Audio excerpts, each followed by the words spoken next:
Welcome to Alien Whisper, where sizzling hot alien women and emotional sci-fi alien stories await you. If you enjoy thrilling adventures between humans and extraterrestrial beings, don't forget to like, subscribe, and leave a comment below the video. Now, let's dive into the story. The stars stretched endlessly across the galaxy, a canvas of light and shadow where the Xylorian Empire reigned supreme. Their warships, gleaming like polished obsidian, cut through the void, enforcing order on countless worlds. With technology far beyond most civilizations, the Xylorians believed no planet could resist their might. Yet one small world defied their understanding: Earth. In the Grand Hall of Zoreth, the Empire's capital, Emperor Zorak sat on his throne, his scales glinting under the glow of a crystal ceiling. His eyes, sharp and unyielding, fixed on a holographic display that hovered before the High Council. The image showed a blue-green planet, its oceans swirling, its continents alive with movement. Earth was unlike any world they'd conquered, not for its resources or technology, but for its inhabitants, humans. "Report on Earth," Zorak commanded, his voice a deep rumble that silenced the murmurs of the council. Counselor Varn, head of intelligence, stepped forward, his scales shimmering like liquid silver. "Earth is a Class M planet, home to a species called humans. Their technology is primitive compared to ours, spacecraft barely beyond their moon, weapons that pose no threat. But our drones have reported anomalies." General Crix, the military chief, leaned forward, his antennae twitching with interest. "Anomalies? What kind?" Varn activated the hologram, zooming in on a grainy video feed. A human stood in a field, unarmored, staring directly at a drone's camera. The feed froze at the 10-second mark, then went black. "This drone ceased transmission exactly 10 seconds after the human made eye contact," Varn said. "Others have reported similar failures." Laughter erupted around the table. "Eye contact," Crick scoffed, his mandibles clicking. "Drones don't have eyes. This is a malfunction, nothing more." Scientist Lyra, her spectacles glinting, raised a claw. "It may not be a simple malfunction. Humans have complex emotional expressions. Their gaze could be triggering a response in our systems, perhaps even in our minds." Psychologist Mara nodded, her voice measured. "It might be a dominance display. Many species use eye contact to assert authority, but humans seem different. Their eyes could tap into primal instincts we don't fully understand." The room grew quiet, the counselors exchanging uneasy glances. Zorak's gaze remained fixed on hologram, where the human's eyes seemed to linger, unblinking, even in the frozen image. "This is no ordinary species," he said, his tone heavy with curiosity. "We cannot invade without understanding this power. General Crix, assemble a team to capture a human for study. We must know what we're facing." Crick saluted, his confidence unshaken.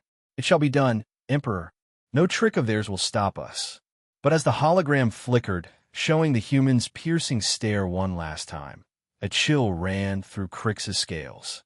Those eyes held something ancient, something that made even the mightiest Xylorian feel small. The council dispersed, but the mystery of the human gaze lingered, a shadow over their plans for conquest. The forest was quiet, save for the rustle of leaves under the Xylorian team's cloaked boots. Captain Zarn led his squad through the dense pines, their suits shimmering to blend with the greenery. The air carried the sharp scent of pine and wet soil, a world away from the sterile halls of their ship. Their mission was urgent: capture a human to unravel the mystery of the gaze that had crippled their drones and unnerved their soldiers. They reached the edge of a small Earth town, where humans went about their routines, unaware of the eyes watching from the shadows. Zarn's gaze locked onto a young man sitting on a park bench, engrossed in a book. He was in his mid-20s, with short brown hair and a thoughtful look, his backpack resting beside him. "Target acquired," Zarn whispered into his comm. "Prepare the neural disruptor." The team moved like ghosts, encircling the man. With a silent signal, they activated the disruptor, a low hum filling the air. The man slumped forward, his book falling to the ground. Swiftly, they secured him and transported him to the Seeker, a sleek Xylorian vessel orbiting Earth. John Carter woke with a jolt, his head throbbing like he'd been hit with a hammer. He was strapped to a cold metal table in a stark white room, the lights blinding. Around him stood figures straight out of a nightmare, reptilian creatures with glowing eyes and scales that caught the light like polished armor. His heart raced, but he forced himself to breathe. "Where am I?" he asked, his voice rough. A female Xylorian stepped forward, her scales a soft green, her eyes surprisingly gentle. "You are aboard the Seeker," she said. "I am Dr. Lyra, a scientist. We mean you no harm. We wish to study your species." John's mind spun. Aliens? This had to be a dream. But the cold straps and the alien faces were too real. "Why me? What do you want?" "Your kind has abilities," Lyra said, choosing her words carefully. "Your gaze affects our technology and our minds. We need to understand why." John frowned, confused. "My gaze? You mean staring?" Lyra nodded. "Yes. When humans look at us, it causes discomfort, sometimes paralysis. We must determine if this is deliberate or not." John shook his head. "I'm a history teacher. I don't have powers." "Perhaps you do not know them," Lyra said. "Let us begin the tests." Over the next few days, John became a lab subject. They had him stare at screens displaying patterns, then at objects like glowing orbs, and finally at Xylorians. Each time, the results were startling. Xylorian technicians fidgeted, their claws twitching. Guards froze mid-step, eyes wide with unease. One scientist collapsed, muttering about a weight in her mind. John watched, bewildered. "What's happening to them?" he asked Lyra after a guard stumbled during a test. "Your gaze triggers a neural response," Lyra explained. "It's as if you're asserting dominance, but it's more than that. It disrupts our thoughts." John was skeptical. "This doesn't happen with humans." "Perhaps you are immune to each other," Lyra said, her eyes narrowing with curiosity. During one test, John was told to stare directly at a Xylorian guard, a towering figure with crimson scales. As he locked eyes, a strange tingling spread through his mind, like static electricity. The guard's expression changed, his mandibles quivering. "I see images," he gasped. "Flashes of something." Lyra leaned forward, her voice sharp. "What do you see?" The guard shook his head, dazed. "A city burning. Faces I don't know. It's not my memory." John's jaw dropped. "I didn't do anything. I just looked at him." Lyra's scales shimmered with excitement. "This is no mere psychological effect. Your gaze may be a conduit for something psychic." John's heart pounded. Psychic? The word felt absurd, like something from a comic book. But aliens were real, so maybe nothing was impossible. As the test continued, John noticed a pattern. When he focused his thoughts, picturing a scene, like his hometown or a stormy sky, the Xylorian's reactions grew stronger. He felt a connection, a faint thread linking his mind to theirs. He kept this to himself, unsure if it was a weapon or a liability. One evening, after a long day of tests, Lyra visited his cell. "John, I believe you have latent psychic abilities," she said. "Your gaze channels your mind, influencing others." John stared at her, incredulous. "That's insane. I'm not psychic." Lyra's lips curved in a smile, a gesture that looked oddly human. On Earth, such abilities may be dormant, unrecognized. But here, among us, they are awakening. John lay awake that night, staring at the ceiling of his cell. Part of him wanted to dismiss Lyra's words, to hold on to the logic he'd always trusted. But another part, a quiet, curious voice, wondered if she was right. If humans had psychic powers, what could they do? What did it mean for the war he sensed was coming? Unbeknownst to him, on Earth, others were beginning to notice the same power as the Xylorians' invasion loomed closer. The Xylorian invasion began with a roar, their warships tearing through Earth's atmosphere like knives through silk. Cities trembled under the shadow of their fleet, and humanity's defenses scrambled to respond. But something unexpected was brewing, a power the Xylorians couldn't predict. In a dusty field outside Kansas City, Private Mike Davis gripped his rifle, his squad pinned down by a Xylorian patrol.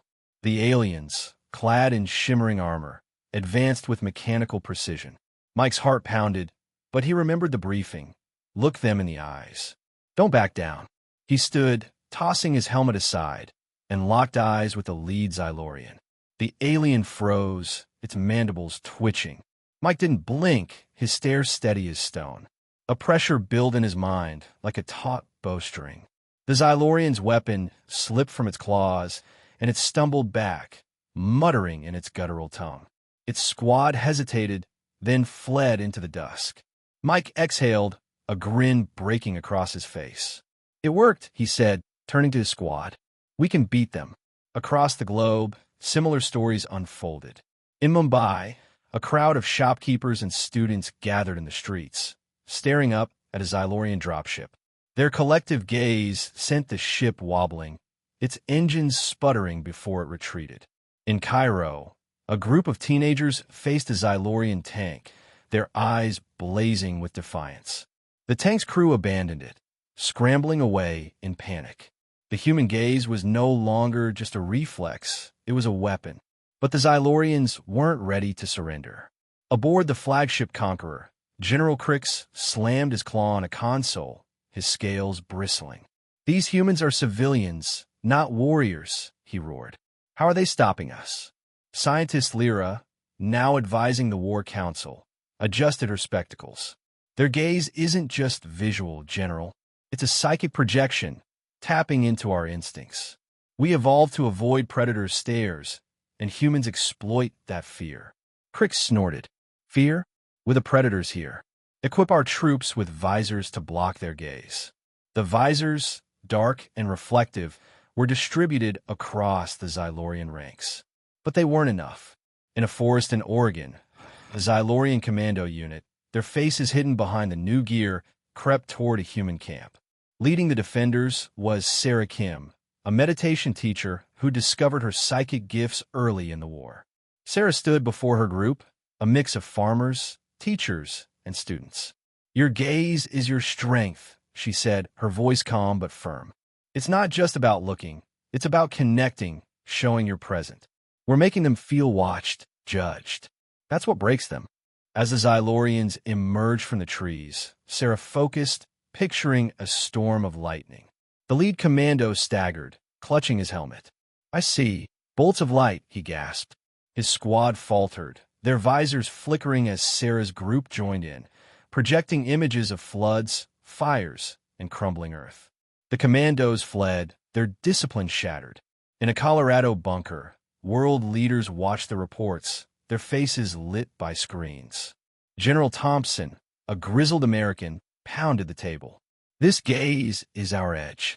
We need to train everyone, soldiers, civilians, anyone who can look. Dr. Chun, a psychologist, nodded. It's a fear response in the aliens, but it's more. Humans are projecting thoughts, emotions. We're tapping into something psychic. President Alvarez leaned forward. How do we scale this? Training centers, Thompson said. Get experts like Sarah Kim to teach people how to focus their minds. Across the world, makeshift training camps sprang up. In London, a former boxer named Henry led sessions in a park, teaching people to channel their inner strength through their eyes. In Nairobi, a schoolteacher named Aisha guided children to visualize protective barriers, their gazes stopping Xylorian scouts in their tracks. Social media buzzed with hashtag #GazeTheInvaders, videos of humans staring down aliens going viral. On the Seeker, John Carter watched the feeds, his resolve hardening. He learned his gaze could project images, even memories, during tests with Dr. Lyra. Now he saw his chance to act. During a test, John locked eyes with Lyra, focusing on an image of Xylor's crystal cities, peaceful and untouched by war. Lyra gasped, her scales paling. I saw my home. How did you do that? John's voice was steady. Let me go, Lyra. I can help end this war. Show your people we're not a threat. Lyra hesitated, torn between duty and curiosity. If I release you, you must promise to help us understand this power. John nodded. Deal. With Lyra's help, John escaped, slipping into a shuttle that landed him in a resistance camp in Texas. There, he met Mike Davis and others, sharing what he'd learned. It's not just staring, he told them. Think of something powerful, your home, your family, and push it through your eyes. They can't handle it. The resistance grew bolder, their gazes sharper. In Sydney, the Xylorian battalion faced a line of dockworkers, their eyes projecting images of crashing waves. The aliens collapsed, overwhelmed. In Moscow, a group of retirees stared down a Xylorian mech, its circuits frying as their collective will surged.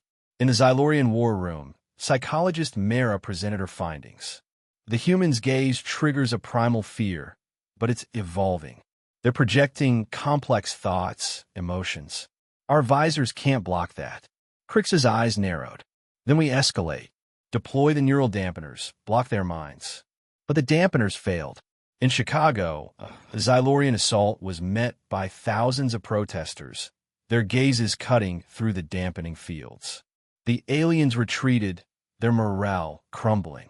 Emperor Zorak, watching from Zorath, felt a chill. We underestimated them, he murmured. This is no ordinary species. As the invasion faltered, humanity stood united, their eyes a beacon of defiance. The war wasn't over, but the tide had turned, and the Xylorians were learning a hard truth. Humans weren't just fighting with weapons. They were fighting with their souls. The wind howled through Times Square, carrying the acrid scent of smoke and the weight of fear. Neon billboards flickered, casting jagged shadows over the crowd of humans.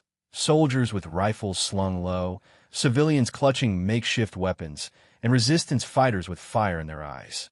Above them loomed the Xylorian flagship, a sleek monolith blotting out the stars. Commander Vrex stood at its base, his armor gleaming like molten silver, his voice booming through translators that echoed off the skyscrapers. Humans of Earth, Vrex declared, his mandibles clicking with authority. This is your final chance. Surrender now, or we will reduce your cities to ash with our neural annihilator. Your defiance ends here. The crowd stirred, murmurs of anger and resolve rippling through them. Soldiers tightened their grips on their weapons, but no one fired. They knew bullets couldn't stop what was coming. Then, from the back of the crowd, a figure emerged. Sarah Kim walked forward, her steps measured, her scarf fluttering in the breeze. She was no soldier, just a meditation teacher, but her presence silenced the square. Her eyes, calm and unyielding, locked onto Vrex. Vrex's head tilted, his glowing eyes narrowing. "Who dares approach me?" he growled, amused. "A lone human to challenge the might of Xylar." Sarah stopped a few meters away, her gaze steady. "I'm Sarah," she said, her voice clear and firm, cutting through the tension. "And I'm here to tell you that we won't surrender. You've underestimated us, Vrex. We're not just bodies to conquer. We're minds connected in ways you can't imagine." The Xylorian guards raised their rifles, but Vrex waved them back, intrigued. "You think your gaze can stop me?" he scoffed. "I've trained to resist your tricks." Sarah's lips curved into a faint smile. "Let's find out." She locked eyes with him, and for a moment, the world seemed to hold its breath. Then Vrex felt it, a pressure in his mind like a tide rising. Sarah's psychic projection surged forward, flooding his thoughts with images. A child weeping in the ruins of a bombed-out school. An old woman shielding her family from Xylorian fire. A soldier's final stand with defiance in his eyes. The visions were vivid, relentless, each one a stab of pain and guilt. Vrex staggered, his claws clutching his helmet. "Stop this," he roared, his voice cracking. "What are you doing to me?" "I'm showing you the truth," Sarah said, her tone steady but laced with empathy. "This war is destroying us both. Look at what you've done." The images shifted, now showing Xylorian soldiers burning in crashed ships, their families on Xylar receiving news of death, their crystal cities trembling under the weight of war's cost. Vrex's mandibles quivered as he saw his own home, his kin waiting for a victory that would never come. Around them, the Xylorian guards began to waver, their rifles lowering as they felt the edges of Sarah's psychic wave. The humans in the crowd, many trained by Sarah's methods, joined in, their collective gazes pressing down like a storm. The air grew heavy, charged with unspoken emotions, grief, anger, and an unyielding will to protect their world. Vrex, desperate to regain control, activated a neural dampener, a device meant to block psychic interference. Its hum filled the square, but Sarah's power was too strong, rooted in the raw emotion of humanity. She pushed harder, projecting not just images but feelings. The sorrow of loss, the fury of betrayal, the quiet strength of a people united. For a moment, Vrex resisted, his pride refusing to yield. He drew his plasma pistol, aiming it at Sarah's chest. "Enough," he bellowed. "I will end you now." The crowd gasped, some raising their weapons, but Sarah didn't flinch. Her eyes blazed with intensity, and she projected one final vision. Vrex himself, lying lifeless on Earth soil, his mission failed, his name erased from Xylorian history. The weight of it crushed him. His arm trembled, the pistol slipping from his grasp and clattering to the pavement. He fell to his knees, gasping for breath, overwhelmed by the futility of his cause. Sarah stepped closer, her voice softening but resolute. "It's over, Vrex. Take your people and leave. We don't want to fight, but we will if we must. Choose peace." Vrex looked up at her, his glowing eyes dimmed with a mix of fear and respect. Slowly, he nodded, his voice barely a whisper. "Very well, we will withdraw." He rose shakily and signaled his flagship. The massive vessel's engines roared to life, lifting off with a gust that scattered debris across the square. Other Xylorian ships followed, their silhouettes fading into the night sky. The crowd erupted in cheers, voices rising in a wave of triumph. But Sarah remained still, watching the last ship vanish. Her body trembled from the effort, a bead of sweat tracing her cheek, but her eyes stayed steady. In the distance, someone raised a sign scrawled with marker, "Earth 1, Xyler 0. Laughter mixed with the cheers, a spark of human spirit unbroken by war. Sarah allowed herself a small smile, knowing the battle was won. But the journey to understanding, between humans and Xylorians, between power and peace, was just beginning. The Xylorian fleet vanished into the stars, their warships fading like ghosts against the night sky. Aboard the flagship Conqueror, Emperor Zorak sat in his command chamber, his scales dulled by the weight of defeat. The counselors stood in a tense semicircle, their usual bravado replaced by uncertainty. The holographic map of Earth flickered before them, a reminder of their failed invasion. "We underestimated them," Zorak said, his voice low but resolute.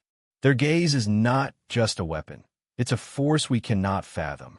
We invaded their world, and they turned our strength against us." Scientist Lyra stepped forward, her spectacles glinting. "Emperor, we must study the humans further, but from a distance. Their psychic abilities could reshape our understanding of sentient life. If we engage again without preparation, we risk annihilation." General Crix, his mandibles twitching, growled. "Study them? We should have obliterated their planet. Now they know our vulnerabilities." Zorak's eyes narrowed. "Enough, Crix. Pride led us to this defeat. We will not repeat that mistake. Earth is no longer a target. It is a lesson." He turned to Lyra. "Begin remote observations. We will learn what makes them so formidable." The council dispersed, but Lyra lingered, her thoughts on John Carter, the human she'd helped escape. She wondered if peace was possible, if humans and Xylorians could ever share the stars. On Earth, Times Square buzzed with life, a stark contrast to the battle that had raged hours before. People gathered under flickering billboards, waving flags and holding signs that read, "Earth stands tall," and "Eyes of Victory." Laughter mingled with tears as families reunited, and soldiers laid down their weapons, their faces etched with relief. Sarah Kim stood on a makeshift stage, her scarf catching the breeze. Beside her, John Carter scanned the crowd, seeing hope in their eyes but also the shadows of loss. The war had taken homes, lives, and innocence, and the victory felt bittersweet. "We did it," Sarah said softly, her voice amplified by a microphone. We showed the Xylorians were not to be trifled with. But this isn't just about winning. It's about what we do next. We can't let fear or anger define us. John nodded, stepping forward. We've discovered something incredible about ourselves. Our gaze, our minds, they're powerful. But power without purpose is dangerous. We need to use it to build, to heal, to connect, not just with each other, but with the universe. The crowd cheered, their voices a chorus of determination. In cities worldwide, similar scenes unfolded. Mumbai's streets filled with dancers, Cairo's markets alive with song, Tokyo's screens broadcasting messages of unity. Yet, moments of silence honored the fallen, a reminder of the war's cost. In a Colorado training center, nestled among pine-covered hills, John and Sarah led a group of volunteers in psychic exercises. The room was quiet, lit by soft sunlight filtering through windows. Participants sat cross-legged, eyes closed, practicing the techniques Sarah had honed during the war. They focused on projecting thoughts, images of peace, memories of loved ones, visions of a rebuilt Earth. Feel the connection, Sarah instructed, her voice calm. Your gaze isn't just about strength. It's about sharing who you are, what you believe in. John guided a young woman named Aisha, who struggled to project an image. Picture something simple, he said. Your favorite place, maybe a park or a beach. Aisha's face relaxed, and a faint smile appeared. Across the room, another trainee gasped. I see it, a lake with mountains. The group murmured in awe, realizing their potential was growing. Outside, scientists like Dr. Chun worked to understand the psychic phenomenon. In labs, they studied brain scans, noting heightened neural activity during gaze exercises. It's like a collective consciousness, Dr. Chun told a reporter. When humans focus together, their minds amplify each other. It's not just psychic, it's human. At a global summit in Geneva, world leaders gathered to chart the future. John and Sarah, now voices of the resistance, addressed the assembly.